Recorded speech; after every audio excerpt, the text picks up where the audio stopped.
Mirëmbrëma. Ndryshe nga dje sot nuk ka patur radhë në banka. Sigurisht fundjava e gjatë plus dhe hëna si ditë pushimi, por dhe shqetësimi për shkak të situatës në vend patën efektin e tyre dje. Kjo shtuar këtu dhe një fushat në rritje për disa ditësh nga biznesi realisht i shqetësuar për situatën pas krizës dhe opozitat e ilirmetat të cilët i kanë dhënë zjarrit dozën e duhur të rëndësisë. Kjo ka detyruar qeverinë të nxitojë dje dhe sot të ndërmarrë masat e para në përputhje dhe me Bankën e Shqipërisë për ngrirje interesash të kredive për 3 muajt e ardhshëm. A duhet të friksohemi nga kjo situatë? A është mjaft kjo masë? Sigurisht vendet të tjera kanë shkuar më larg, nga Gjermania e 500 miliard eurove tek Italia e krizës që futi 25 miliard në sistem dhe deri tek Trump që ka premtuar të shpërndajë $1.000 në dorë për çdo qytetar amerikan.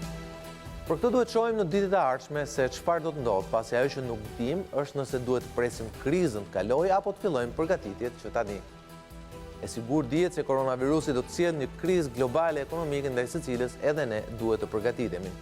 Dhe në këto 20 vjete kemi patur 2 skenare, ato të pas 11 shtatorit 2001 dhe krizën e madhe të vitit 2008. Por fakti që bursa e New Yorkut u mbyll të martën me një rekord negativ më të keq se i të martës së zezë të vitit 1987, sigurisht shton anktin dhe në tregun vulnerabël shqiptar. Shqipëria ka 3 fusha kryesore: turizmin, bujqësinë dhe ndërtimin si prodhim vendas. Por ka dhe 10 mijëra firma të vogla dhe biznese, të cilat që sot ndjejnë peshën e rëndë të virusit, me dyert të mbyllura dhe klientë të cilët blejnë kryesisht apo vetëm mallra ushqimore dhe mjete farmaceutike. Ata duan sot ndihmë. Dhe pikërisht për këtë do flasim sot me Guvernatorin e Bankës së Shqipërisë Gent Sejko.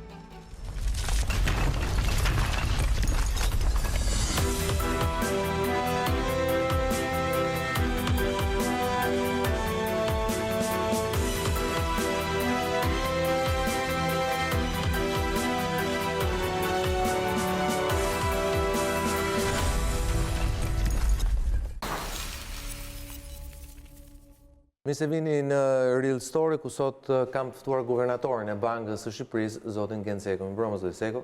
Mirëmbrëma. Faleminderit që jeni me mua sonte. Faleminderit. Në fakt një intervistë duhet ta kishim bërë dhe mbrëmë për arsye totalisht personale të mia dhe të shëndetit familjarëve të miu, detyruam ta shtojmë një ditë, ju falenderoj dhe jam mirënjohës për këtë. Faleminderit që jeni me mua sonte. Ndërkohë, para se të fillojmë bisedën, do doja të shikonim në tabelat që tregojnë numrin e të infektuarve me koronavirus në Shqipëri. Tashmë kemi arritur në numrin 59, për cilave 42 raste janë në Tiranë, 5 raste janë në Durrës, 2 në Lushnjë, 2 në Elbasan, 6 në Fier dhe 2 në Rrogozhin. Sot kemi një lajm të mirë dhe një lajm keq. Lajmi i keq është padyshim humbja e jetës së një 66 vjeçari nga Lushnja, i cili ishte i shtuar në sanatorium, po e mori virusin, pra i cili ja shpejtoi temi fundin ndarjen e tij me jetën. Lajmi i mirë është që njëri nga të smurët nga pacientët 1 dhe pacientët 0 ka testuar për herë të dytë negativ sot. Negativ se ngatarohet sensi, pra nga negativ, çka do të thotë që ai është shumë pranë të konsideruarit zyrtarisht i shëruar, pasi siç e dim shifra e shërimit është ende 0.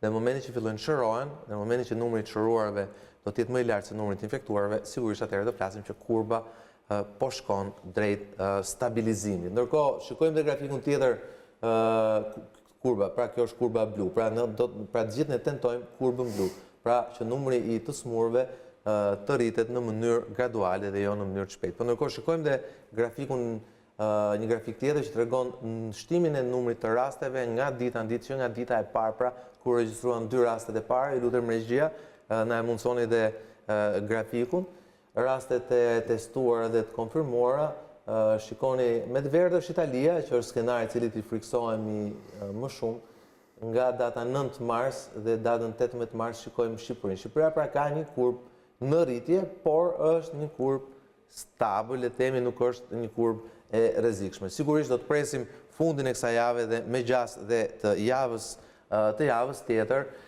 nëse këto raste, kjo kurb pra do të thellohet. Po sigurisht ka një kurb tjetër e cila edhe pa u bërë qartë, ka filluar të na shqetësojë dhe sigurisht edhe të friksojë, që është kurba e zhvillimit ekonomik në vend. Një zhvillim ekonomik i cili mori goditje të rënda në vitin 2019 për shkak të krizës politike dhe për shkak edhe të tërmetit. Natyrisht është ndjerë dhe efekti i koronavirusit. Shikoni shifrat e shkëmbimeve tregtare nga të krahasuar me marsin e vitit 2019. Në 14 mars 2019, shkëmbimet tregtare kanë qenë në shifrën e 34 miliard e 708 milion lekëve. Ndërkohë, në 14 mars 2020, kjo shifër ka rënë 33 miliard e 87 milion. Pra është një rënje e vogël, por zoti Sejko mendoni që ky është vetëm fillimi apo jo? Po, me sa duket, është fillimi. Por, se sa do të zgjas ky fillim dhe vazhdimi është për tu parë. Ky është fillimi, sigurisht ne kemi vetëm një javë, vetëm 10 ditë që po përjetojmë situatën e krizës koronavirusit, po të themi pak në kohë dhe të kujtojmë diskutimet që bënë midis njëri tjetrit, të kujtojmë që thoshim ne shqiptarëve nuk na zë virusi, se kemi imunitet, kemi antikorpe, por ja që virusi erdhi, ne jemi afër. Dhe sot jemi në luftë me të. Sot jemi patjetër në luftë me të, jemi shumë afër me Italinë, me gjithë vendet europiane, por kryesisht me Italinë, pasi aty është dhe epicentri dhe natyrisht që virusi do të vinte tek ne. Numri i njerëzve që hyjnë e dalin në Itali, në Shqipëri nga Italia dhe në të kundërt është shumë i madh. Për këtë arsye është bërë dhe anullimi i fluturimeve dhe izolimi me Italinë dhe më gjërë. Dhe ne jemi në situatën që jemi. Të shpresojmë që numri i rasteve nuk do të rritet, ose rritja do të jetë e kontrolluar e menaxhuar dhe shërimi i rasteve aktuale do të jetë i shpejtë, sikundër lajmi pozitiv që doli një pacient negativ. Po, i cili akoma le të themi zyrtarisht nuk është konsideruar tillë pas testit të dytë, po sigurisht që në vetvete është një lajm i mirë se i bie që brenda 10 ditëve të para, pra nga rasti 0, kemi shërimin e një rasti. Dhe fakti që dhe harta nuk është mbetet akoma e izoluar, çka tregon që trajtimi, pra gjurmimi, kjo është dhe harta e cila nuk ka ndryshuar nga java e kaluar, pra harta e shpërndarjes është e njëjtë. Pra nuk kemi qarshe të reja ku janë shfaqur të infektuar. Dhe shumica e rasteve janë të lidhura me njëra tjetrën, pra janë të identifikuar, sidomos rastet e Tiranës, shumica janë të tilla, edhe rastet e Durrësit, edhe rastet e Fierit. Në Tiranë, padyshim kemi numër më të madh për shkak se popullata është më e madhe, por ndërkohë kemi edhe një numër mjekësh dhe infermierës cilët janë infektuar dhe janë në izolim. Ju vetë, si qytetar, si familjar, e ndjeni rrezikun e këtij virusi? Natyrisht, Guvernator? Patjetër, meraku më i madh nga informacioni që marrim nga mjekët është më shumë për maman rreth parë dhe për prindrit e bashkëshortes, ata janë mosha e tretë që janë më të rrezikuar nga ky virus, por edhe për fëmijët dhe për veten rreth parë mos bëhemi të transmetues, se mund të jemi rezistent. Nuk e dim, natyrisht meraku është, virusi është, por nga ana tjetër. Banga me staf të reduktuar, si shumë si banga me staf të reduktuar, patjetër, banga është me staf të reduktuar, por ka siguruar funksionimin operacional normalisht. Zoti Sejko, të flasim pak për masat.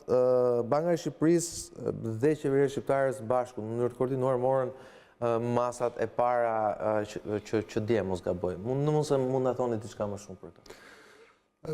Masat, unë do të flisja më shumë për masat që kemi marrë ne si Bankë Shqipërie. Qeveria Shqiptare, kryeministri ka njoftuar që nesër do të njoftoj planin e masave, pasi ata janë duke punuar. Natyrisht që masat kërkojnë një analizë të thelluar dhe kërkojnë kohën e tyre për të shpallur, pasi duan dhe llogaritje shifrash.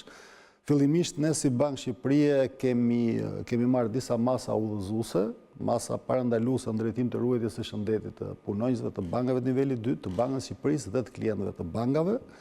Janë shpërndarë këto masa, më pas jemi fokusuar ne vetë si institucion për të marrë disa masa për funksionimin operacional, pasi është shumë i rëndësishëm dhe ka të bëjë me jetën e gjithë vendit.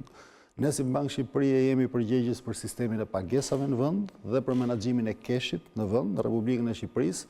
Pra i gjithë keshi në monedhë kombëtare qarkullon nëpërmjet thesarit të Bankës Qendrore, po ashtu dhe gjithë pagesat janë në një server në monedhë kombëtare, janë monedhë thuaj në një server në Bankën Qendrore, duke pasur parasysh situatën e vështirë, natyrisht ne do të organizoheshim sipas një plani kontingjence që mos ndërpritet për asnjë moment funksionimi i pagesave dhe i keshit në Republikën e Shqipërisë dhe deri tani ka vazhduar shumë mirë. Sot kemi marrë dhe një mas me që jam te keshi, duke qenë që Austrian Airlines njoftoi ndërpretjen e fluturimit, ishte e ngjashme me situatën e vjedhjes në aeroport dhe ne e morëm dhe atëherë këtë mas për te pricat e keshit që mund të kenë ose për nevojat që mund të kenë bankat niveli 2 në ditën vijim, pasi për momentin nuk ka problem. Menaxhimi i keshit do të bëhet në ambientet e Bankës së Shqipërisë. Pra, kemi koordinuar dhe me policinë e shtetit. Këto janë disa masa operacionale Ju referoheni faktit që përmes linjave ajrore, ndërto dhe Austrian Airlines, temi kishte dalje të valutës jashtë apo nga bankat e nivelit 2 apo dhe futje. Edhe dalje, edhe futje. Ju në këtë mes kjo masë ju keni marrë, është për shkak të një shqetësimi se ndoshta nuk ka valutë sa duhet në Jo, valutë ka, nuk është fare ky problem. Kjo masë është që te prisat e valutës, menaxhimi i keshit të bankave niveli 2 për lekun bëhet dhe clearingu dhe menaxhimi i keshit nga banka qendrore lokale, Banka e Shqipërisë, pasi ne jemi ata që e emetojmë. Kjo ndodh në gjithë vendet e botës në këtë mënyrë, siç po them unë. Për Shqipërinë dhe menaxhimi i valutës, valutat e keshit do futen tani në ambientet e bankës. Do futet, kjo është ideja. Do futet në ambientet e bankës. Pra le të themi në farë mënyrë ktheheni në funksionin bazik një banke, siç ka lindur, pra truaj paratë. Patjetër, po. Zoti Sejko, një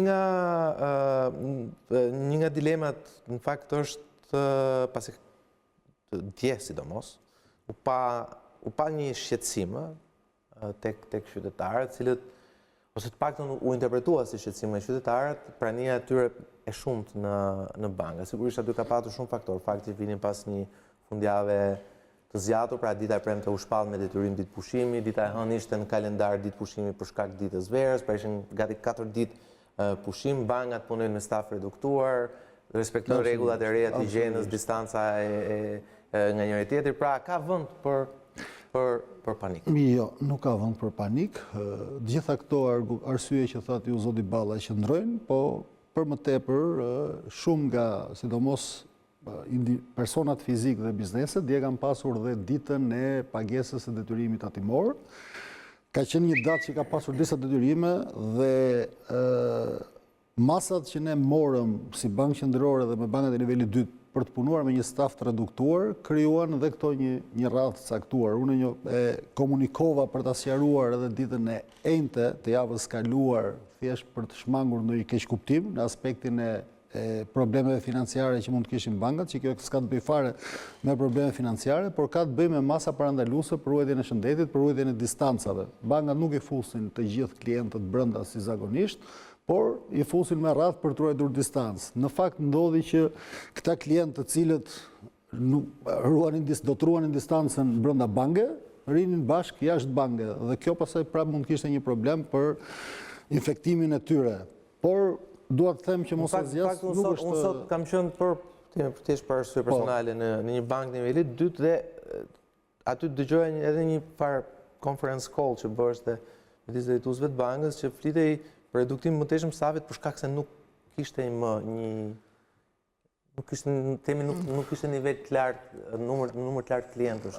Po se masat parandaluese për qarkullimin e njerëzve, e qytetarëve, sigurisht do të ndikojnë edhe tek numri i klientëve të bankave. Tani është një situatë jashtëzakonshme dhe ditë pas dite gjërat ndryshojnë, edhe masat ndryshojnë sepse virusi është në qarkullim dhe akoma nuk e dim sa thellë do të shkojë, sa do të rritet numri, ju paraqitët numrat, por normalisht ajo që dua të them është që funksionimi i sektorit bankar është normal, operacional. Janë nga të paktat institucione që punojnë, i shërbejnë klientelës tyre me sportele dhe me burime njerëzore, njëkohësisht dhe me ATM, me makina të cilat janë furnizuara me kesh. Pra, nuk është problem funksionimi i sektorit bankar ndaj klientëve. Nuk është ky problemi, natyrisht nëse ka një radhë të caktuar, kjo krijon një stres momental, po deri momenti nuk ka qenë ky problemi. Bile ne dje kemi folur, unë kam folur me disa drejtorë bankës, niveli 2 për të shtuar numrin e degëve si pasojë e kësaj radhe, dhe sot kanë hapur më shumë deg bankash. Tani nesër kemi një masë tjetër. Nesër fillon, kemi vetëm 6 orë të lira. 6 orë do jemi të lirë në qytetet. Nesër do duhet të koordinojmë punën dhe neve. Në fakt edhe kryeministri ka bërë pak ironi si zakonisht që bën këto ditët e fundit dhe shaka. Bankat kanë hallë tot kryeministri se s'do i shkojnë njerëz gjatë ditës sportele me që nga nesër ndalohet. Ta kuptojnë dhe bankerët se jemi në luftë dhe t'i japin sportelet nga ora 6 dhe në ora 10 në mëngjesit dhe nga ora 16 në ora 18 pas dite. Mund ndryshë Banka e Shqipërisë në përsaktimin e një orari të tillë bankave? Këto janë masa emergjente, masa lufte në një farë mënyrë, sikur se janë komunikuar dhe këto masa sigurisht që do të respektohen. Tani, duhet kuptuar që nuk jemi në një situatë normale, jemi në një situatë jo normale. Dhe natyrisht në këtë situatë jo normale prevalon jeta e njerëzve, shëndeti i njerëzve. Për sa kohë që kemi pa siguri se sa do të jetë numri i rasteve, se sa do të përhapet virusi, do të jemi detyruar të marrim dhe qeveria e Shqipërisë, në rastin konkret, ky është mesazhi që po lexoni, do të jetë detyruar të shtrëngojmë masat. Unë dhe juve besoj të gjithë po shohim që masat janë të ngjashme nga të gjithë shtetet dhe shtetet fqinje, jo vetëm shtetet e tjera të mëdha.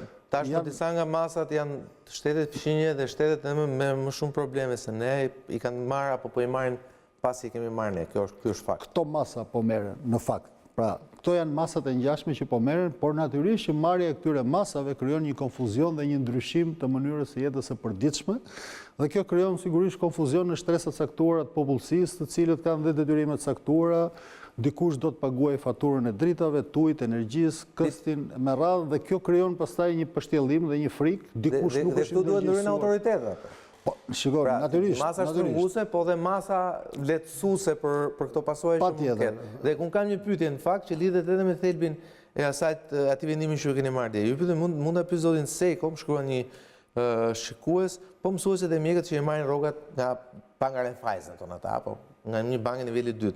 A do t'ju mbeten kredi direkt nga paga? A ka mundësi shtyre 3 mujore pasi do të ishte ndihmë e jashtëzakonshme për ta? Ju lutem, na e merrni parasysh këtë pyetje, por ky është një nga shqetësimet, dhe në fakt ky është një nga paqartësitë apo diskutimet, debatet që ka hapur ai urdhëresi ju keni shuar së bashku me kryeministrin. Atëherë, mësuesit dhe mjekët pagat i marrin në mënyrë funksionale, i marrin në llogaritë e tyre në mënyrë automatike dhe i tërheqin nga ATM-ja, i tërheqin cash nëpërmjet kartës së debitit nga ATM-t. Tani, mënyra funksionale e furnizimit dhe tërheqjes nuk është problem, nga ana operacionale. Problemi është te pjesa e kredisë. Një pjesë e mirë e punonjësve të administratës publike kanë kredi nga bankat, shumica ka kredi konsumator, po kanë dhe mortgage. Edhe ata që punojnë privat, edhe ata që punojnë privat. Ne që ishte pyetja konkretisht për mësuesit dhe mjekët, por edhe ata që punojnë privat. Të gjithë punonjësit, si administrata publike dhe ata që punojnë privat, ka një trajtim të ngjashëm, shumë të ngjashëm, në varësi të pagës dhe të ardhurave të tyre. Bankat e nivelit 2 aplikojnë kredi të caktuara. Ka kredi konsumatore, të cilat janë më të vogla dhe janë të aplikuara në mas, po ka dhe kredi mortgage, i thonë fjalën terminologjinë anglisht, një kredi për banesa, kredi për pasuritë patundshme. Kredit konsumatore kanë kësët e tyre, kredit për banesa kanë kësët e tyre. Normalisht, një pjesë e mirë e punojësve, qoftë privat, qoftë administratës, mund të kemë probleme të caktuara financiare, por nuk kam probleme thelbësore të ndikuara nga kjo lloj sëmundje dhe nga ky lloj virusi. Pra, mirë do t'ishte që të kishte një shtyrje edhe për ta, por nuk janë të ekspozuar dhe të rriskuar direkt, pasi për sa kohë që vazhdon dhe ju kreditohet rroga në llogarinë e tyre, natyrisht ata dhe kësin e kredisë do ta paguajnë. Si që paguani, pasi rroga nuk ndryshon. Edhe neve kemi kredi dhe i paguajmë. Kjo nuk vlen pra, thoni kjo urdhëresi që keni nuk vlen për këto raste, nuk vlen. Në qoftë se jo, nuk vlen për këto raste. Vlen për ato raste, unë theksova. Sepse nuk ndryshon asgjë financiarisht për ta. Pra, rroga janë punë, janë shtëpi do të vazhdojnë. Jo. Dhe kredia normalisht siç e ka paguar, do të vazhdojë siç e ka paguar, do ta paguajë, dhe një pjesë e mirë e tyre dhe duan ta paguajnë dhe nuk duan të kenë shtyrje. Një pjesë tjetër që ka probleme financiare nga më të ndryshmet, se rastet ndryshojnë nga rasti dhe janë shumë komplekse, shumë të ndryshme, si tek individët ashtu edhe ke bizneset. Po mos harrojmë gjë, se mund të ketë për shkakun që themi në një ekonomi familjare, dikush e merr rrogën shtet, dikush e merr rrogën privat. Ai që është në privat sot është i detyruar të linë shtëpi dhe mos paguhet. Paktën dhe kjo është një problem. Natyrisht, shiko. Do ta diskutojmë. Patjetër, kjo është një problem. Dhe ndërkohë, pavarësisht se rroga nga partneri tjetër që vjen është e rregullt, ekonomia e shtëpisë ka psuar një goditje. Dhe ndoshta nuk do ishte mirë edhe për është shumë komplekse, dhe rastet kishte një gjë të tillë. Në rastet ndryshojnë nga rastet. Thonë kur je beqar s'ke fëmijë, po kur je martuar? Po të hym, patjetër, shiko. Po të hymë në analizë, mund të kemi aq shumë kategori rastesh, sa që nuk do të sqaronim dot në këtë në linjat në këtë emision, në vijat përgjithshme. Unë do theksoja që vendimi i marrë nga Këshilli Mbikëqyrës i Bankës së Shqipërisë dhe pastaj i rakorduar dhe me kryeministrin e Shqipërisë më pas, ka të bëj vetëm për atë kategori klientësh të cilët do të jenë të prekur, biznesa dhe individ që do të jenë prekur nga kriza financiare që vjen si pasojë e këtij virusi. Dhe këta klient do duhet kontaktojnë bankat për të argumentuar problemin e tyre. Për shembull, ka raste dyqanesh, kafeterish, hotelet, hoteleri, të lidhura me turizmin dhe me shumë raste tjera. Pra, nuk është në mënyrë automatike, se këtu pyet edhe sot në bank. Jo, nuk është në mënyrë automatike. Vetëm nuk është në mënyrë automatike. Pra, dikush që është interesuar ta bëjë këtë, mund ta bëjë. Jo, unë theksova që ditën e parë duhet të njoftuar banka me njoftimin e bankës, prandaj u detyruam të nxjerrim dhe një njoftim të dytë, pasi klientët ishin paqartë, kishte paqartësi dhe ankesa, dhe për ta përshpejtuar procesin e ndarjes së klientëve, e vendimarrjes së bankave për të ndarë klientët që ju shtyhet pagesa, ne vum një afat kreditor, pra që nga momenti që klienti kontakton me bankën, banka duhet të kthejë një përgjigje për 3 ditë, nëse ky është klient valid, i vlefshëm, për të përfituar nga kjo shtyrje. Këtu bëhet fjalë për shtyrjen e kosteve të kredit për 3 muaj, apo dhe për anullim të interesave? Këtu bëhet fjalë për shtyrjen për 3 muaj të kosteve dhe të interesave pa aplikuar penalti, gjoba mbi interesat. Pra, për një klient i cili ka vështirësi financiare. Është një fazë ngrirë 3 mujore. Është një fazë ngrirë 3 mujore. Për 3 muaj ti nuk do paguash, këto koste nuk do falen. Nëse ti e kërkon ama, vetëm nëse ti e kërkon. Vetëm ti duhet kontaktosh bankën. Dhe miratimi i fundit prapë mbetet i bankës. Miratimi i fundit mbetet i bankës nuk është një urdhër automatik që të gjithë klientët në mënyrë absolute, individ, biznese, ju shtyhet kredia. Pse nuk është një urdhër i tillë? Ne bëm llogaritë të tilla. E para, ne si Bankë Shqipëria kemi kuadrin ton ligjor dhe sipas kuadrit ton ligjor kemi bërë ndryshimet rregullative për t'i lehtësuar bankat për mos i rënduar me provizione dhe për të krijuar mundësinë atyre që ta bëjnë këtë shtyrje. Kemi kontaktuar, kemi përmbledhur dhe kemi këshilluar që të procesojnë sa më shpejt, por sigurisht që gjërat evoluojnë me ditë dhe gjithmonë ka paqartësi dhe pa kënaqësi. Por në rast se ne do të merrnim një vendim, nëse do të merrem një vendim, ndoshta jo nga Banka e Shqipërisë, por nga qeveria shqiptare me një ndryshim ligjor për të bërë një ngrirje totale të gjithë kosteve të kredis, atëherë kjo do të krijonte një problem për stabilitetin financiar, do të krijonte një problem për bankat. Janë mbi 300 milion euro të vlerësuara në vijat përgjithshme, tani shifrat e sakta nuk i kam eksaktësisht, të cilat do të rëndonin vetëm për kostet dhe interesat e këtyre kredive. 240 milion mos gabojun, të paktën është referuar sot me një shifër e tillë. Afër 300 milion që po futet edhe afër është një shifër e rëndë. Tani neve duhet jemi koshient që si Bankë Qendrore ne jemi përgjegjës me ligj për stabilitetin e çmimeve rreth parë, kontrollin e inflacionit, por edhe për stabilitetin financiar. Natyrisht që masa u mor me urgjencë, në mënyrë që t'i vijë ndihmë klientëve në rreth parë, individëve që kanë vështirësi financiare, por dhe bankave të nivelit dytë, pasi në rast se këta klientë nuk do të ishin gjendje ta paguanin kredit dhe bankat do të vjeshin vështirësi financiare. Por kjo nuk do të thotë që të merrnim një vendim i cili do t'i rëndonte më shumë bankat, do t'i krijonte vështirësi financiare më të mëdha, pasi ne nuk e dim kozgjatjen e kësaj krize, që t'jemi realist, kjo është një situatë e paprecedent, shumë e veçantë, shumë e vështirë, nuk e kemi parë, po përpiqemi të organizohemi dhe të marrim të gjithë masat parandaluese, flas nga pjesa e sektorit financiar për ne si Bankë Qendrore, pasi qeveria dhe institucionet e tjera po marrin masat e tyre, por natyrisht që stabiliteti financiar është shumë i rëndësishëm dhe stabiliteti financiar janë bankat me klientët e tyre kredimarrës dhe depozitues. Depozituesit, bankat kredit japin me depozitat e qytetarëve. Pra, duhet kuptojmë që nuk janë kapitalet e aksionerëve. Kapitalet e aksionerëve janë një pjesë shumë e vogël. Pjesa dërmuese e kredive që jepet janë depozitat e qytetarëve. Bankat janë ndërmjetës financiar dhe duhet kuptuar që çdo pretendim që ngrihet, pra nuk është puna për të bërë avokatin e bankave, por puna është për të qenë prudent, për të qenë korrekt dhe për të trajtuar me shumë kujdes gjendjen e stabilitetit financiar që ka të bëjë me depozitat e qytetarëve. Zoti guvernator, ka një pyetje nga tjetër shikues, i cili thotë, ju lutem mund ta pyesni guvernatorën, a janë sigurta depozitat, obligacionet që kemi në bankën e nivelit dytë, pasi këto banka i kanë futur në bursë, bursë e cila po pëson rënje.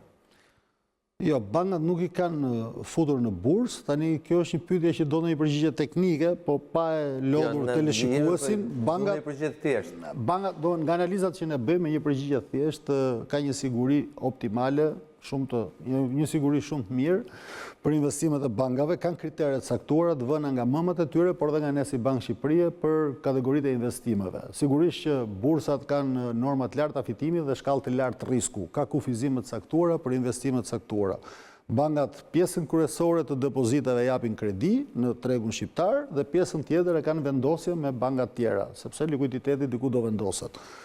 nuk ka investime të këtij rreziku, por nëse ka në kompleksin e portofoleve, bilanceve të bankave, sipas mbikëqyrjes që ne bëjmë si Bankë Shqipërie, konstatojmë dhe vërtetojmë që ka siguri të mjaftueshme për depozitat. Pra, nuk kemi në një situatë për diskutuar çështje financiare aktualisht, pasi bankat janë në një gjendje shumë të mirë dhe të shëndetshme financiare, kanë një mjaftueshmëri kapitali shumë më të lartë sipas kërkesave tona, më të lartë se sa minimumi i kërkuar. Mesatarja e mjaftueshmërisë kapitalit që është treguesi kryesor i shëndetit bankave është mbi 18%, kërkesa është 12%, po ne kemi rritur për disa banka 14-15%, mesatarja është mbi 18% dhe gjendja e likuiditetit bankave është e mirë.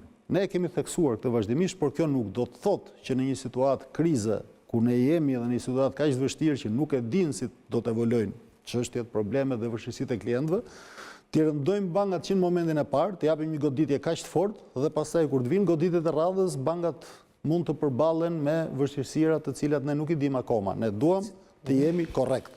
Pra, kjo krizë do elaborim, do kujdes, do trajtim rast pas rasti, kërkon është shumë e thjeshtë për të marrë vendime po i heqim, po i shtyjmë gjithë taksat, po i falim, po i shtyjmë gjithë kredit, po shtyjmë të gjitha këto, po shtyjmë të gjitha ato, është kollaj ta bësh. Është vendim shumë i kollajshëm për çdo institucion publik, qeveritar, për çdo vendimarrës, është më e thjeshtë për bërë një approach standard. Dhe shumë e vështirë dhe kontestueshme dhe debatueshme për të marrë një vendimarrje më të kujdesshme, është si ta qërosh orizin kokrat një nga një, por në situatën që jemi detyruar të veprojmë në këtë mënyrë. Zoti Sejko, këtu ka dy kurba që ecin në paralel. Kurba e temi shqetësimit apo frikës për shkak të virusit dhe një kurbë po ashtu në rritje e shqetësimit për shkak të ekonomisë. Ndërkohë që qeveria me masa drastike i është përgjigjur kurbës së parë, ajo, por dhe ju si Banka e Shqipërisë jeni vënë në ditët e fundit në tehun e kritikave të biznesit, por dhe presionit të rritjes që vjen nga opozita, impact i pari që ngriti këtë alarm ishte presidenti i Republikës me deklarimin e tij dhe më pas edhe media. Se ju në fakt po tregojeni shumë më të matur apo të kujdesshëm për të ndërmarrë masa të tilla. Këtë e bëni sepse nuk doni të tremni tregun apo sepse vërtet nuk keni një vlerësim real të situatës dhe prisni ditët në vijim? Neve mund marrim masa vetëm brenda kuadrit ligjor që ne kemi si institucion, e para është për të theksuar dhe sigurisht që masat që kemi marrë dhe do të ndërmarrim në ditët në vijim, pasi janë dhe masa për të ndërmarrë, kanë bëjnë me stabilitetin e çmimeve dhe stabilitetin financiar. Sigurisht që ne jemi duke bërë analiza dhe pjesat e dytë e pyetjes qëndrojnë të dy pjesët e pyetjes tuaj, qëndron edhe fakti që ne akoma nuk i kemi përfunduar analizat tona për vijimsinë e situatës ekonomike. Ne si Bankë Qendrore bëjmë analizën e ekonomisë shqiptare dhe përshtasim dhe politikën monetare në varësi të kësaj analize. Ne jemi pikërisht duke parashikuar skenarët e ndryshëm të ndikimit ekonomi të krizës nga efekti koronavirusit dhe në funksion të këtyre rezultateve dhe analizave ne do të marrim edhe vendimin e politikës monetare, i cili është për pak ditë, për të marrë nga Këshilli Mbikëqyrës. Pra, thjesht po konkludoj. Për çështjen e interesit. Për çështjen e normës interesit dhe për lehtësitë të tjera nëse do të jenë nevojshme. Pse për shembull ju thoni nuk e keni akoma, ndërkohë për shembull Banka Federale Amerikane e çon pothuajse në zero nivelin e interesave.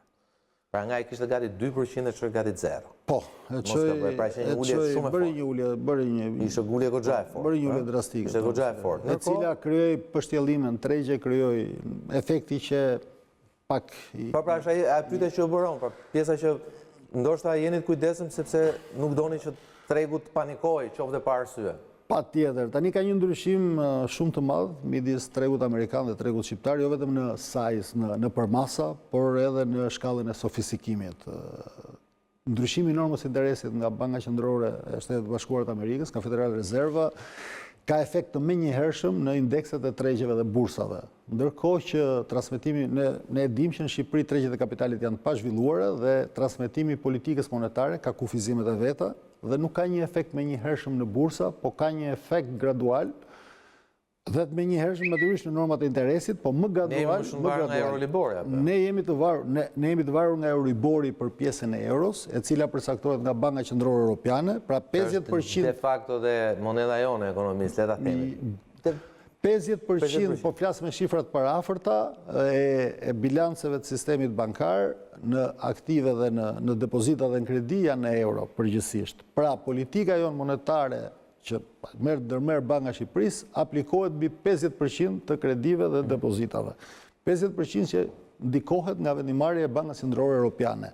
Prandaj dhe ne, se tani po hyjmë në këto diskutimet tona si Bankë Qendrore, prandaj dhe ne kemi diskutuar dhe insistuar për një politikë deurizimi për të rritur efektin e politikës monetare mbi tregun shqiptar, mbi sistemin financiar shqiptar. Çfarë do thotë rritja e efektit politikës monetare? Rritja e efektit politikës monetare do thotë që transmetimi të jetë më i plot i kësaj politike monetare, e cila bëhet në funksion të ekonomisë shqiptare. Ulja e normave të interesit bëhet për të ulur normat e interesit kredive për të stimuluar më shumë kredimarrjen. Se kjo është ideja në herë se ne në Shqipëri që ta vetë është do pak shpjegim kjo puna e uljes normave të interesit. Pas nuk ka të njëjtin natyrë se në Amerikë. Natyrisht. Megjithatë ne kemi pasur një transmetim shumë të mirë politikës monetare duke konsideruar gjithmonë kufizimet për shkallën e lartë të eurizimit, është rritur kredia në lek, është rritur konsumit dhe janë rritur investimet. Pra, politika monetare ndikon në nxitjen e kreditimit, konsumit dhe investimeve në ekonomi dhe ka një ndikim të mirë nga politika monetare, nga transmetimi i politikës monetare të Bankës së Shqipërisë, nga analizat e bëra të viteve të kaluara dhe nga matjet tona janë raportuar dhe në kuvendin e Shqipërisë, 0,5% e rritjes ekonomike vjen vetëm si pasojë e ndikimit të politikës monetare të Bankës së Shqipërisë në këtë rritjen ekonomike prej 3% që ne kemi pasur, për shembull. Por ne sigurisht që do të marrim masa. Fakti është që politika monetare ka qenë lehtësuese në mënyrë të vazhdueshme dhe ne jemi në minimumin historik, pra kemi edhe pak hapësirë, por kjo hapësirë nuk është shumë e madhe. Natyrisht që ne do të shfrytëzojmë gjithë hapësirën. Kjo është një vendimarrje e Këshillit Mbikëqyrës, ne do të prezantojmë pra specialistët. Do ta merrni shumë shpejt këtë vendim. Do ta marrim shumë shpejt këtë ditë. Ky vendim Zoti Sejko, në mbyllje të kësaj pjesë të parë, do bëjmë pyetje drejt për drejt. Steven Mnuchin, sekretari i Thesarit të Amerikës, në një memo që doli në shtypin amerikan, flet që në skenari më i negativ mund të jetë që papunësia në Shtetet e Bashkuara mund të shkojë për shkak të situate në 20%. Ndërkohë që shqetësim për ekonominë kanë dhe vende tjera si deri tek vendet e Gjirit Persik që kanë megjithëse kanë një numër të vogël të infektuarish, kanë futur shumë të mëdha para, si Emiratet e Bashkuara Arabe 27 miliard, 13 miliard Arabia Saudite, 25 miliard ka futur Italia që është në krizë totale të sistemit shëndetësor, por 500 miliard ka futur Gjermania e cila ka një numër të reduktuar të infektuarish dhe të vdekurish. Do jetë dhe Shqipëria në krizë ekonomike për shkak koronavirusit? Shqipëria do të ketë efekte negative patjetër në ekonomi për shkak koronavirusit si çdo shtet tjetër i prekur. Kjo është afërmendsh, nuk ka nevojë ta them unë. Rrezikojmë rritje negative, pra rrezikojmë recesion. Nuk mund ta them dot tani nëse do të rrezikojmë recesion. Varet definicioni, cili është definicioni i recesionit. Pra është një rritje negative. Kjo është, po nëse mund të ketë një tremujor recesion, mund të ketë një rritje. Pra nga 2.9 sa e kemi sot, mund shkojë 0 ose por 0. Në skenaret pozitiv ne kemi parashikuar, po flas. Sepse do ketë direkt ndikim te kredit, tek vlerat e tyre, tek patjetër, ke konsumi, tek vlerat e banesave, të gjitha, patjetër. Shkon zinxhiri. Pra rrezikojmë në skenarin e recesionit ekonomik? Ne me skenarët që kemi deri tani, mund të rrezikojmë recesion për një tremujor, por jo për vitin, por ka disa skenarë dhe akoma nuk ka përfunduar analiza dhe nuk mund të jap një mesazh për ju dhe teleshikuesit tuaj nëse rrezikojmë apo jo. Këtë mund të japim për pak ditë në deklaratën e politikës monetare kur llogaritët përfundojnë. Ajo që mund të them me dy fjalë është që në skenarin pozitiv ne parashikojmë një rënje të rritjes ekonomike me 0,5% dhe në skenarin më negativ me 2 deri në 2,5%. Por kjo është nuk duhet marrë mirëqen, pasi rezultatet analizat s'kanë mbaruar, do të prezantohen në Këshillin Mbikëqyrës Bankës së Shqipërisë, do të komunikohen për publikun me deklaratën e politikës monetare të Këshillit Mbikëqyrës Bankës së Shqipërisë në pak ditë. Do shkojmë publicitet, ndërkohë para se shkojmë publicitet një lajm që sapo e pat me breaking news për një aksident i rëndë është regjistruar pak minuta më parë në autostradën Fush Kruj Laç ku një mjet i ka goditur nga mbrapa një trailer me targa të Kosovës. Deri tani flitet për 4 të vdekur. Rrethanat do kemi mundësi t'ju e japim pak më vonë. Publicitet, direkt kthehemi pas pak.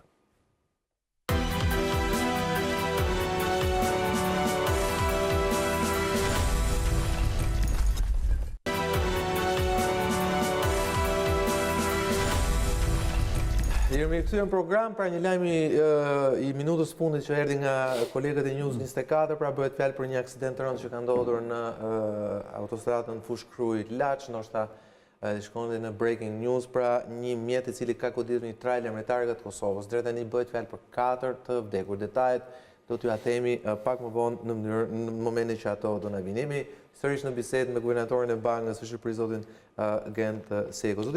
Zoti Sejko, muaj mars është një periudhë finale e mbylljes së financave për biznesin, siç e tha dhe ju, çka shpjegonte dhe pak popullimin e bankave dje. Megjithatë, opozita, e cila ka bërë dhe ajo ofertat e saj konkrete për ekonominë, ngrepi pyetjen se ku do t'i gjejë biznesi parat për paguar të vëshon.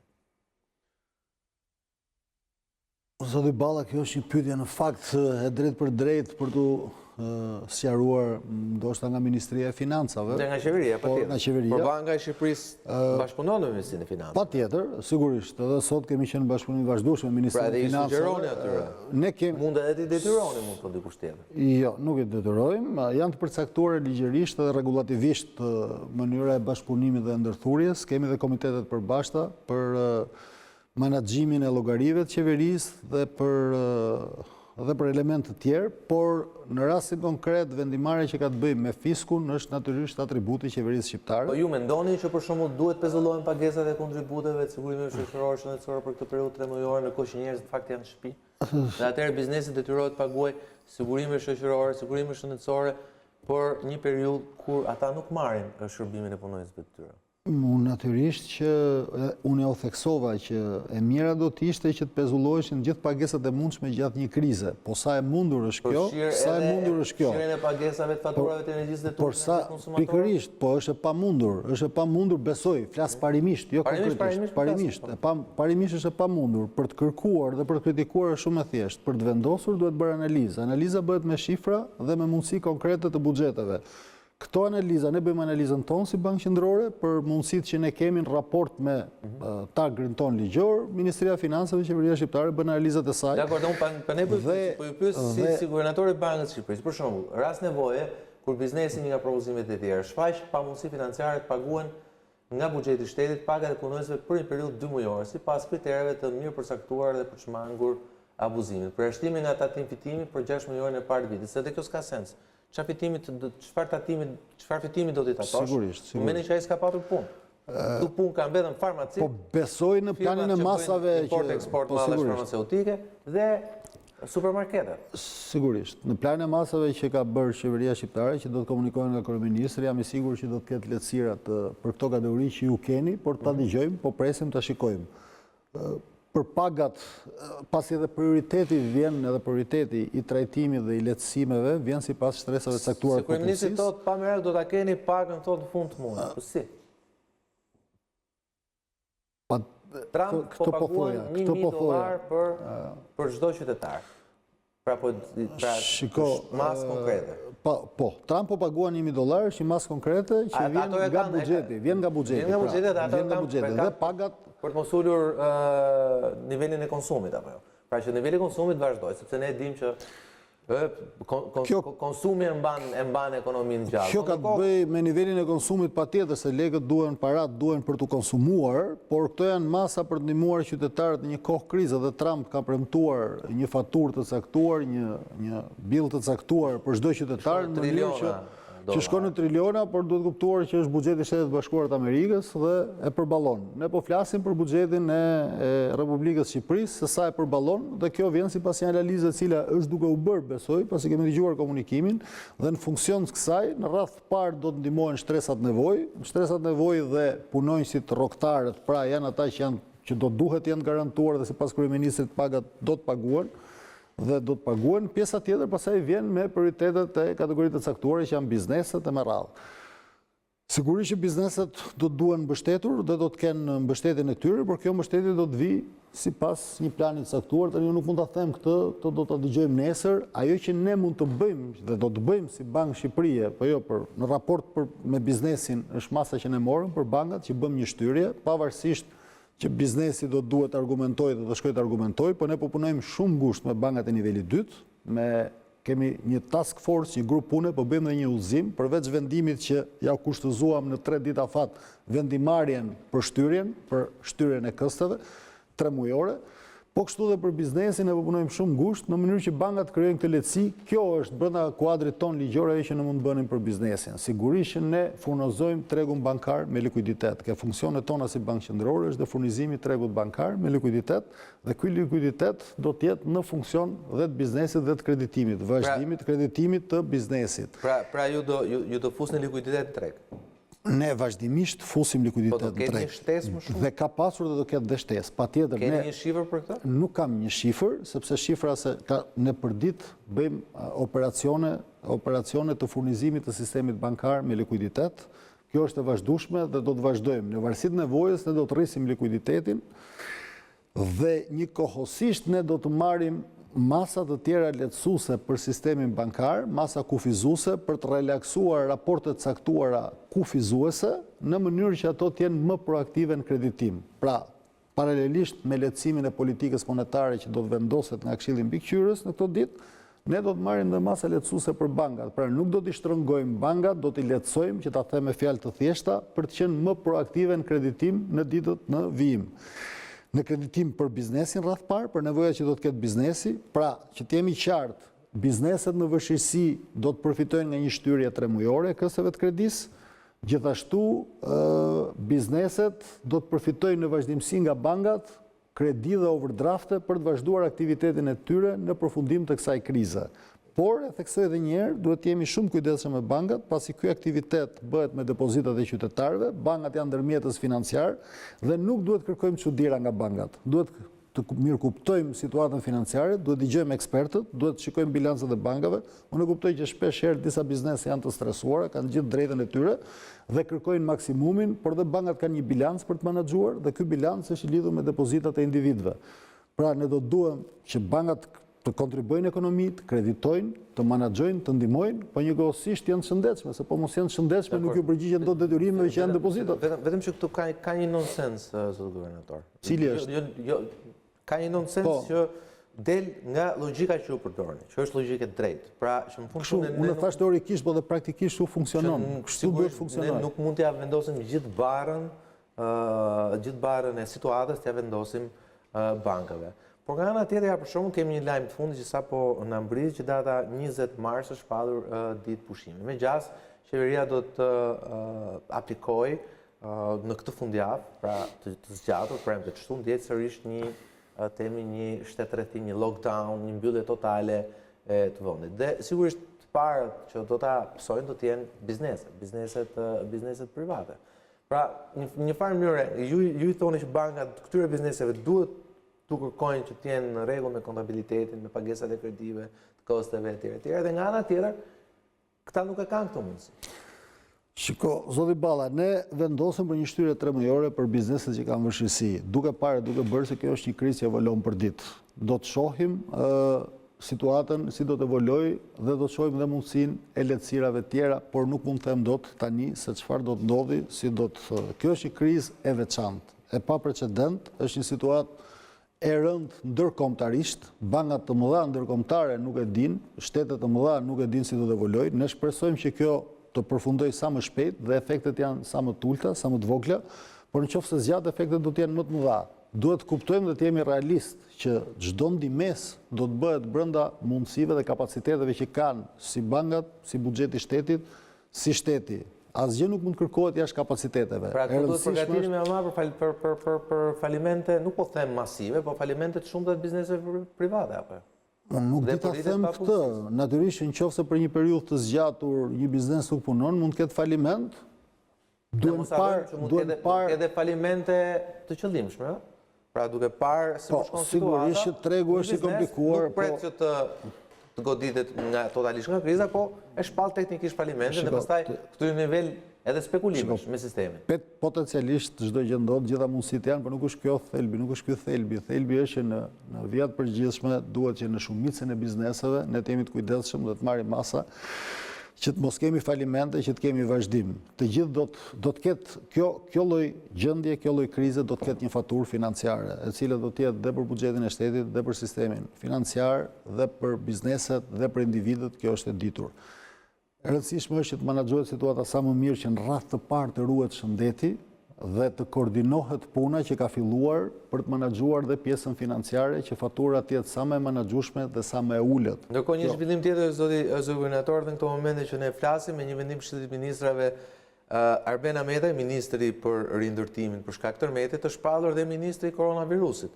Tashmë ai do të menaxhojë situatën dhe koordinimin e institucioneve pikërisht për të përballur dhe për të hartuar masat për të përballur me një krizë të mundshme financiare. Dhe këtu kam një pyetje që lidhet edhe me skemën e tërmetit. Pra, situata nuk janë ngjashme, kuptohet, sepse tërmeti ishte one thing, pra dolën pasojat dhe u bë temi inventari i dëmeve dhe gjithçka e tjetër, ndërkohë që këtu flasim për një situatë që është ongoing, pra në zhvillim, dhe që jo vetëm s'ka përfunduar, por duket sikur ende s'ka nisur ndonjëherë, pra.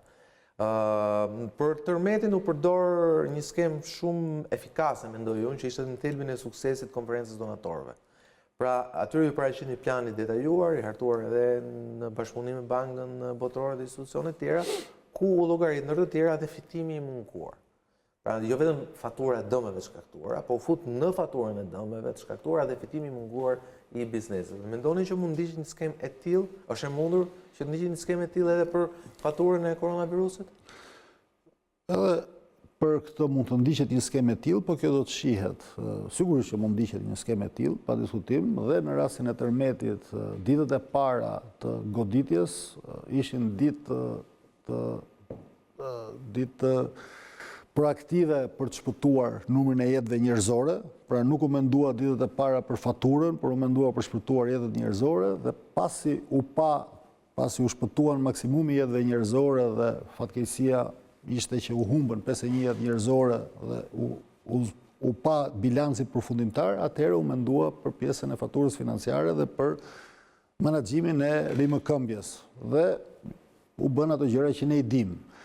Tani e njëjta gjë do të ndodhë dhe në këtë rast. Problemi i këtij rasti është që ne akoma jemi në fazën e menaxhimit të jetëve njerëzore, akoma nuk e dimë sa jetë njerëzore mund të humbim dhe sa të infektuar mund të kemi, dhe tërmeti ndodhi një moment që i tmerrshëm, shumë i frikshëm, la dhe pasoja psikologjike, pati dhe lëkundjet më pasme, por ato që u shëmën në atë moment, ndërkohë që kjo lloj krize është e ndryshme, është e veçantë. Ne nuk e dim sa të smur tjerë do të kemi, nuk e dim sa shpejt përhapet virusi, është një armik i padukshëm, dhe çështja është ta parandalojmë dhe ta zvaglojmë dhe të shërohen ata që janë të smur. Informacioni është shumë i rëndësishëm nga institucionet e shëndetit publik që njerëzit janë të qartë, respektimi i rregullave shumë i rëndësishëm dhe shmangja e sëmundjes është e rëndësishme.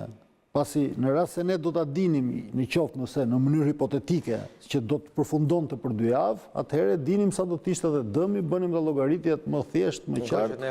Po ne nuk e dim këtë gjë dhe ky është një hall i madh. Megjithatë, zoti guvernator, kuptohet që biznesi i bien lehtë alarmet, sepse le të themi ekonomia jon kishte një farë stabiliteti, një makrostabilitet, themi pavarësisht krizës shumë të rëndë politike, goditjes nga tërmeti, 2 herë, se pati 2 goditje, një herë shtator dhe pastaj edhe në nëntor, ekonomia gjithsesi e ruajti trendin e saj rritjes. Ndërkohë që ishte një trend themi delikat. Por nga ana tjetër ka një shtim shumë të madh presionit politik, kryesisht nga opozita që por edhe nga presidenti i Republikës njëkohësisht, i cili ishte i pari që ngriti këtë alarm, që masa duhet të jenë pa aq shpejta sa masat drastike dhe shtrënguese. Mendoni që i bën mirë ky lloj presioni klimës ekonomike në vend? Presioni ne jemi në demokraci dhe natyrisht ka pozitë dhe opozitë, dhe natyrisht që opozita për detyrën e saj ka presionin korrektues. Në fakt në situata krizash e mira do ishte që të kishte bashkëpunim dhe komunikim. Ajo që do sugjeroja unë do të ishte që komunikimi dhe bashkëpunimi të ishte më i mirë, por nuk varet nga unë, nuk është në dorën time, por çdo lloj sugjerimi, çdo lloj ideje, pikpamje e ngritur shërben. Pastaj është në funksion të institucioneve dhe të qeverisë për të konsideruar, për të marrë parasysh, pasi dhe qeveria është përgjegjëse rreth parë, dhe rreth dytë ka dhe informacionin dhe mundësitë konkrete për të gjykuar dhe për të vlerësuar. Kaq do thoja. Dhe shumë që jeni kujdesshëm në këtë mas. Gjithsesi ka një konfuzion, unë kam nga një drejtuese në një bankë shumë të rëndësishme të nivelit 2, e cila më bën një pyetje për ju. Dhe thotë, shtyra e kosteve për 3 muaj do të konsiderohet modifikimi i kredisë, a do të ndikojë, do të afektojë kjo shtyrë statusin e klientit në regjistrin e Bankës së Shqipërisë, pra e thonë ndryshe, pra themi historia e kreditit të këtij klienti do të dëmtohet nga kjo shtyrë? Jo, ne do të modifikojmë të gjithë çfarë masë merrni ju për këtë? Neve në radh parë klientëve do t'ju shtyhet, do jetë një riskedulim i pagesave të kësteve dhe të interesave pa interes vones, dhe do të ndërhyjmë në regjistrin e kredive për gjithë ta klient, pra nuk do të ketë ndryshim në status. Këto do të jenë kredit rregullta, do të konsiderohen si kredi normale. Nuk do të ketë asnjë problem për këtë. Por ne jemi komunikim me bankat, kemi ngritur një grup pune në fakt dhe po instruktojmë bankat ditë pas dite, sepse dhe vendimarrja është 2-3 ditësh e shpejt. Bankat kanë sistemet e tyre, si arrimit informacioni do një koordinim mirë që të shkojnë nga lart poshtë, por pyetja është jo vetëm për punonjëse në bankës që jo ka bërë ju, por për gjithë individët dhe klientët dhe bizneset, cilët kanë dhe këtë problem. Statusi tyre nuk do të preket. Statusi tyre nuk do të preket, absolutisht jo. Zoti Guvernator, në fakt, ajo që kam parë edhe në këto reagimet e 2-3 ditëve të fundit nga grupet e interesit, biznese, dhoma tregtisë, Konfindustria, pedagogë të rëndësishëm të ekonomisë, cilët e vlerësojnë themi ndërhyrjen e Bankës së Shqipërisë, por thonë që nuk është mjaft. Pse nuk është mjaft? Thonë që nuk është mjaft, ka nevojë për ndërhyrje më të thellë. Më të thellë në ç'është kuptim? Tani, unë kam dëgjuar analiza të ndryshme Ja, për shembull, këto janë rekomandimet e dhomës amerikane të tregtisë. 1. Kërkesë për shtyrinë e afatit për depozitimin e pasqyrave financiare, pra bëhet fjalë për marsin që thatë dhe ju që përmendët më herët, formularin për deklarimin dhe pagesën e tatimin dhe fitimin, njoftimin vjetor për transaksionet e kontrolluara. Këto të gjitha duhet shtyhet afati ligjor të dhoma amerikane e tregtisë. Cilën nuk e kam kuptuar shumë se çfarë aktiviteti ka, por kam kuptuar një gjë që ka shumë rëndësi nëse ajo flet në Shqipëri. Eliminimin e detyrimeve fiskale për të paktën 3 muaj dhe për biznesin në sektorin e turizmit 6 muaj. Një gjë që kjo është kërkuar dhe mos gaboj dhe nga opozita. Krijimin e një fondi të emergjencës, se kjo është e rëndësishme, që do të mësojë akses kapital me kredit buta dhe grante, në mënyrë që bizneset të përballojnë efektin negativ të kësaj periudhe. Tani gjitha këto janë kërkesa që bëjnë sens për të bërë si kërkesa dhe do duhet që qeveria të reagojë në varësi të mundësive të saj për plotësimin pjesor ose të plot tyre kërkesave. Këtë do ta dëgjojmë, do ta shohim. Një nga kërkesat, unë kam parë këtë listë me kërkesa, jo ndoshta të dhomës amerikane të tregtisë ka pasur shumë kërkesa, ndoshta të dhomës shqiptare të tregtisë apo të grupit dhoma tregtisë, në mos gaboj, por ka qenë një listë sot që kishte një pikë për Bankën Qendrore, pikat e tjera ishin të kërkuara ndaj qeverisë Shqipërisë. Ishte që kjo shtyrje e kësave të kredisë për klientët që kanë vështirësi nga kjo lloj krize të jetë deri një vit, pasi ka shtete që kanë bërë deri një vit. Është e vështirë të bëhet deri një vit, do të ketë pasoja të mëdha financiare për bankat. Natyrisht ne bëm 3 mujore për të parë evolimin. Në rast se kriza do të mbarojë shpejt, menaxhimi i kësaj situate do të jetë më i shpejt, do të themi në mënyrë të parafort, në rast se në mes të prillit ne do ta kemi situatën në kontroll dhe numri i rasteve do të vijë duke rënë dhe situata do të normalizohet, se gjithë problemi është ke vazhdimësia e bizneseve. Pra nëse dyqanet, hotelet dhe veprimtaritë prodhuese do të fillojnë funksionimin, do të kenë një humbje nga këto ditë, por sa më shkurtër të jetë për rrudha, aq më e vogël do të jetë humbja, aq më kollaj është për ne. Dhe kjo është arsye më tepër që ne trim gjithë shtëpinë, në fakt në mënyrë që kjo situatë shkurtohet në kohë. Megjithatë, për sa i përket, po. Doja ta theksoja që kërkesa është një vit është realisht e thellë me efekt financiar, të shtysh kësët e kredive, do thotë që ta hedhësh knockdown sistemi bankar, pavarësisht nga situata e mirë likuiditetit, që mos paguaj asnjëri për një vit kredi, mirë do të ishte, më kuptoj që do ishin gjithë do e donim, por tani mos kërkojmë çuditëra. Se kjo i bie pastaj që dalim rrugë që smuhemi me zorën në që kriza të Jo, është, po praktikisht e pamundur, se po të ishte mundur, domethënë duhet mendojmë e theksoi dhe ritheksoi për stabilitetin financiar, për sigurinë e bankave, se jo vetëm që na duhen për ndihmuar ekonominë me kredi, po në radh parë mbajnë depozitat dhe kursimet e qytetarëve të tërë jetës. Është shumë e rëndësishme që truajmë shëndetin e këtyre se janë depozitat dhe kursimet. Megjithatë, zoti guvernator, do doja të pyesja pak edhe për efektet që ka kjo krizë, është efektet e menjëhershme, që janë të dukshme, janë të matshme. Si, sot s'kemi më fluturime ajrore, pothuajse nga Shqipëria. Domethënë sa vin çdo ditë që kalon dhe rallohet, pse? Sepse futet edhe një vend tjetër në listë, edhe ai vend anullon fluturimet me ne anullojmë fluturimet me atë vend, dhe sigurisht industria ajrore private në Shqipëri, e cila është e brisht, por kishte dhënë shenja se po funksiononte mirë, ajo merr goditjen e parë. Dhe këtu flasim për situata në cilat bota është përballur për shembull pas 11 shtatorit, sepse ishte industria ajrore për shkak të atentateve të 11 shtatorit ajo që mori goditjen e parë. Dhe atëherë pati dhe bailout, pra pati blerje nga ana e shtetit, menaxhim nga shteti të këtyre kompanive private, dhënje të granteve, por siç kam ndjekur në televizionet amerikane, kjo pastaj pati dhe abuzime brenda, pasi ato thjesht riblen veten e tyre, nuk është ato para u përdoren në mënyrë që industria të rilindë. Pra tema është pak delikate, po industria ajrore për shembull, private në Shqipëri është e goditur, ndërtimi është i goditur, sepse duket sikur kishte marrë një farë rritje, pra real estate duke po lulëzonte në Shqipëri në 6 muajt e fundit, pavarësisht krizës bile politike, pavarësisht dhe tërmetit prap ai rezistoi. Por ajo që unë shikoj dhe ndjej tani tek real estate është që ka një stepje, ka një kurrje të menjëhershme. Turizmi. Dëgjon këta që merren me turizmin, pra shoqata e turizmit, e cila thotë se ka anullime të shumta, sidomos nga jashtë. Po e filloj nga turizmi e parë, gjitha këto që thatë janë të rëndësishme, janë industri shumë të rëndësishme, po e filloj nga më e rëndësishme, pasi gjitha ka rëndësinë e tyre. Turizmi është një nga shtyllat kryesore të ekonomisë shqiptare, e cila fatkeqësisht do të preket, ne menduam dhe mori një goditje nga tërmeti, po tani po merr dhe goditjen nga kriza e koronavirusit. Turizmi është burim hyrjesh dhe të ardhurash të mëdha në ekonominë tonë. Kjo ka qenë një nga elementet kryesor që ka ndikuar dhe në forcimin e legut dhe dobësimin e euros, hyrjet nga turizmi, përveç hyrjeve të tjera nga investimet e huaja direkte dhe remitancat. Dhe sigurisht që do të ketë remitancat dhe ato besoj do të pësojnë goditje të fortë. Edhe ato mund të pësojnë goditje, sepse edhe shtetet kryesore që sjellin remitanca, Italia, ku ne kemi emigrantët tanë, Greqia, edhe ato mund të preken, po preken rënd ekonomikisht, po janë për të parë, gjithë janë për të parë. Në këto ditë remitancat nuk janë prekur, në fakt shumë, kanë vazhduar normalisht, nuk kam kontaktuar me institucionet kryesore financiare që janë ndërmjetës për sjelljen e remitancave në Shqipëri dhe thonë që vazhdojnë normalisht, nuk kemi akoma ndërprerje, vazhdojnë shifrat, po do shohim si do të shkojmë ditët vijim. Turizmi sigurisht do të preket dhe duhet menduar seriozisht, ne do të mendojmë, qeveria shqiptare në bashkëpunim do të konsultohemi dhe se cilat mund të jenë incentivat dhe ndihmesa për këtë sektor dhe industri kaq të rëndësishme të ekonomisë shqiptare.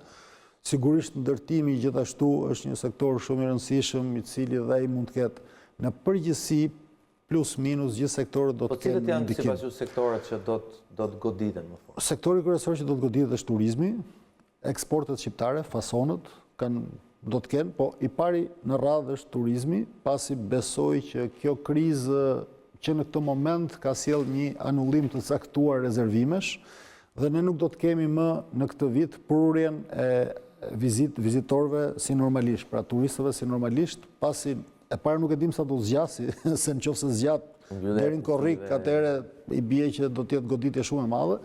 Po shpresojmë që kriza do të jetë menaxhimi dhe përfundimi do të jetë më i menaxhueshëm më shpejt, ndoshta me ndryshimin e klimës ne do të kemi edhe një ndryshim, një ngordhje të virusit dhe zbutje, themi, pra presim. Pak të qëllim në hemisferin e jugut ku është vera sot, pra dhe në të kontinente ku që shuhen për temperaturat e larta, numri i tyre nuk ka arritur as 3000 të infektuarve.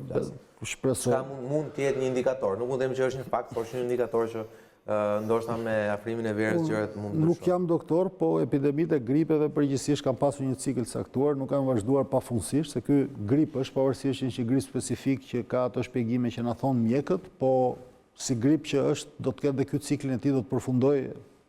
Epidemitë e gripeve 1 muaj, 2 muaj, maksimumi 3 kanë vajtur. Tani të shikojmë, pra pa hyrë në detaje që nuk janë të fushës. Po te ky detaj, ka një debat për krizën ekonomike që po jep shenjat e para që do filloj. Dy janë debatet, është krizë e vitit 2008, është krizë pas 11 shtatorit 2001. Ajo që thotë Steven Mnuchin, pra i sekretarit thesarit amerikan, që papunësia mund të shkojë deri në 20%, sigurisht flet për një skenar shumë negativ apo jo. Kriza përveç papunësisë mund të ketë dhe deformime tjera të parametrave makroekonomik, përkeqësime pra, jo vetëm papunësia është një element i rëndësishëm, kriza mund të ketë ndikime në sektorin financiar, mund të ketë ndikime në monedhat e caktuara, në karënësit në monedhat që mund të kenë shtetet ndryshme, mund të ketë zhvlerësime të caktuara, mund të ketë papunësi, mund të ketë dhe falimentime, pra janë gjithë elementet që shoqërojnë një krizë. E rëndësishme është dhe për më tepër që ne jemi institucion financiar si bankë qendrore përgjegjës për stabilitetin e çmimeve dhe stabilitetin financiar, rëndësishme është që kjo krizë mos të cënojë stabilitetin financiar, pra mos prek bankat dhe depozitat e klientëve. Pra pavarësisht nga humbjet që duhen menaxhuar dhe gjithçka duhet menaxhuar dhe është një proces, e fundit fare është që mos cënohen kursimet dhe depozitat e njerëzve pasi është djersa dhe puna e shumë viteve. Dhe nga ana tjetër, neve si bankë qendrore do të bëjmë maksimumi për të ruajtur stabilitetin e çmimeve. Çfarë do të thotë stabilitet çmimesh? Do të thotë që të ruhet, pra mos të kemi shtritim, mos kemi rritje çmimesh. Edhe kjo norma e interesit është një instrument në funksion të kësaj. Të cilin ju po paralajmëroni sonte që do ta ulni. Do ta vendos Këshilli, nuk e di, mund të marrë vendim në funksion të rezultateve, vendimarrja në Këshill është me vot, mund ta ulim, mund mos ta ulim, sigurisht që ne. Po ju si do të votoni? Unë do të votoj për ta ulur.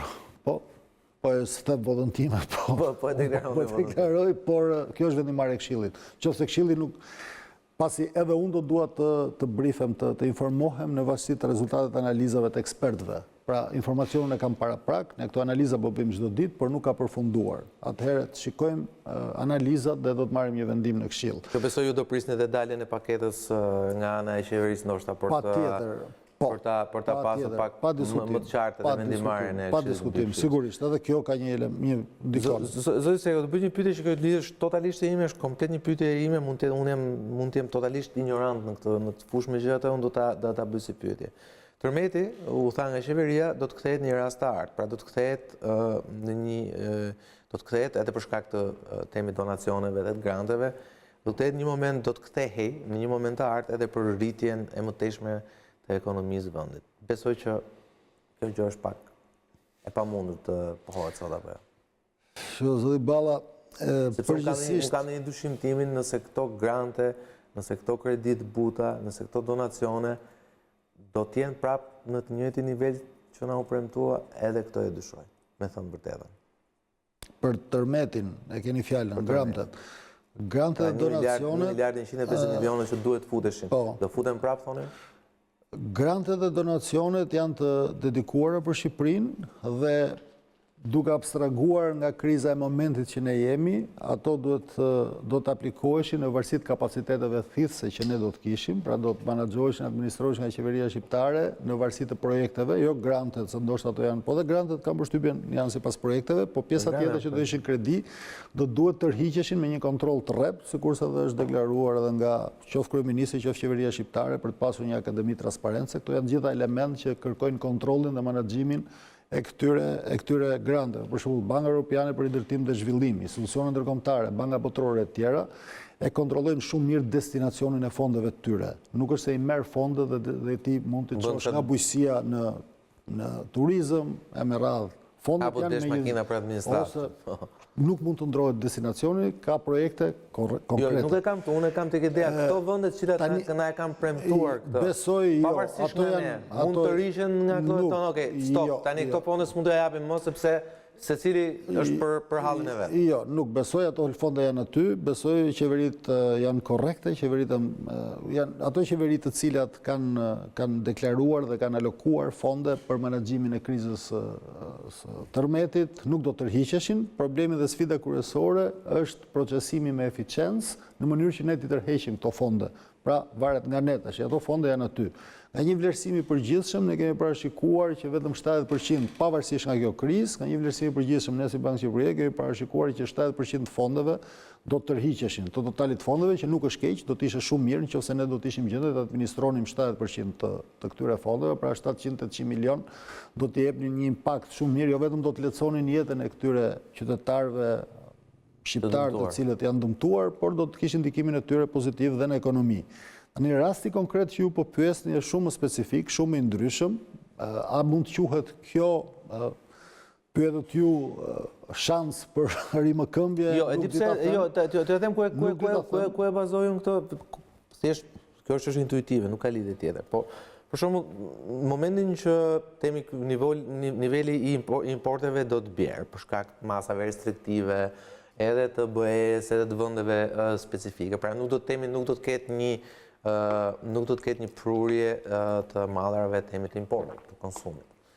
Po kjo nuk do të thonë që në Shqipëri nuk ka prodhim të import të produkteve të konsumit. Pra edhe nga pijet alkolike, për shembull sektori birrit që është sektori i rëndësishëm dhe i zhvilluar, por edhe bujësia nga produktet vendase. Pra a mund kthehet një moment i artë për bizneset, për prodhimin vendas pasi kriza shëndetësore? Për momentin është një moment i artë për supermarketet dhe farmacitë, pavarësisht që për shumë tjerë është një moment i keq, sepse specifikisht është normale që ndodh kjo. Natyrisht që mund të jetë një moment i artë për disa biznese të tjera, të cilat janë prodhues vendas dhe mund të furnizojnë tregun vendas. Sigurisht, por që të kthehet momenti i artë për gjithë ekonominë shqiptare, kjo është pak e vështirë, kjo është për të gjykuar. Në përgjithësi, po të flasim... Flas për sektorin e prodhimit, flas për... Edhe për sektorin e prodhimit, natyrisht që disa do të ketë riorientime, do të ketë ndryshime, por... Mund të ketë një stimulus për këto, pra mund stimulohet, a është e mundur të stimulohet kjo gjë? Se në herë si është më PR, pra ajo që është më pika më e dobët, ti ta kthesh në pikën më të fortë. Natyrisht që mund stimulohet patjetër, ka politika proteksioniste për prodhimet vendase, mund stimulohet prodhimi vendas, ka... Po s'ke tani politika proteksioniste është fuqi se vendet i kanë mbyllur. Tani sigurisht, po sigurisht që natyrisht nevojat, për shembull bujësia, po të diskutojmë konkretisht çdo ditë, ajo që funksionon dhe ka vazhduar funksionimin dhe ndoshta mund të ketë rritje, kjo është për të parë nga shifrat që do të vinë, është sektori bujësisë. Sektori bujësisë pasi dhe fshati nuk është i prekur nga koronavirusi, është më imun, është më larg. Për momentin harta tregon që nuk kemi një shtrirje. Për momentin, në Shqipëria mesme janë qytetet, pasi edhe lëvizjet më të mëdha të popullsisë me botën e jashtme janë këto qytete. Fshati po vazhdon prodhimin dhe natyrisht që kërkesa së tregu është kërkesë ofertë. Kërkesa për produkte bujësore për sa kohë që s'ka import, do të plotësohet dhe kompensohet me prodhimin vendas.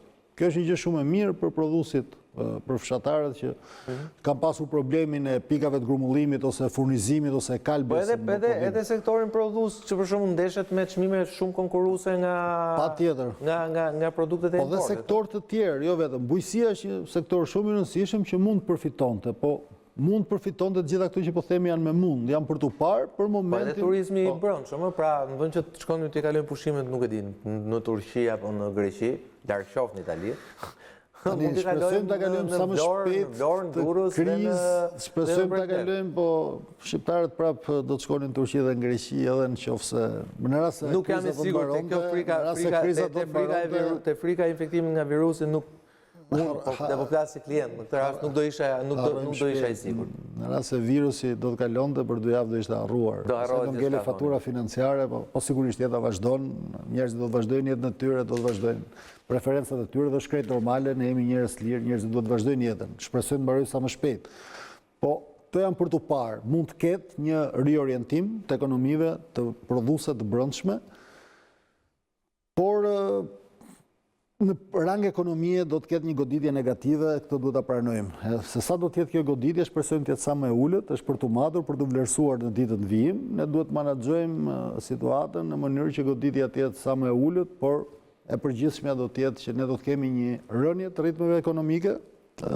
Nuk mund të them do të jetë recesion ose jo në nivel viti, se për 3 mujor mund të kemi recesion, por do të kompensohet. Një parashikim i përgjithshëm me dhënat më përparshme është që rënja ekonomike e këtij viti do të kompensojë shumë vitin që vjen. Pra do të ishte edhe më e lartë. Ne kishim bërë një korrektim të rritjes ekonomike si Bankë Qendrore pas ndikimit të tërmetit, i cili ishte 3% në këtë vit dhe 4.sa% vitin tjetër. Parashikimi jonë si rritje ekonomike që ka pak dallim ndoshta me parashikimin e qeverisë, që është pak më i lartë. Por në këtë rast mund kemi një rritje më të ulët këtë vit, mund shkojë afër zeros, mund të jetë 1%, mund të jetë 1.5, të është ta shikojmë, por kjo do të kompensojë nga një rritje shumë e lartë vitin që vjen, të menjëhershme që mund shkonte 5.9%. Tani këto janë parashikime që duhet i përfundojmë, do t'i komunikojmë për publikun në deklaratën e politikës monetare, shoqëruar dhe me vendimarrjen e politikës monetare.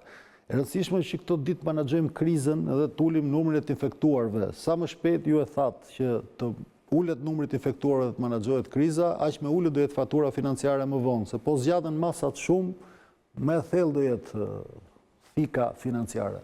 Gent Sejko, Guvernatori i Bankës së Shqipërisë, faleminderit që më sonte. Faleminderit zoti Balla. Shkojmë publicitet dhe rikthehemi edhe një herë pjesën tjetër, flasim pikërisht për situatën konkrete në terren, me një lidhje direkte, pikërisht nga zona, nga fronti i luftës me koronavirusin. Qëndroni me ne.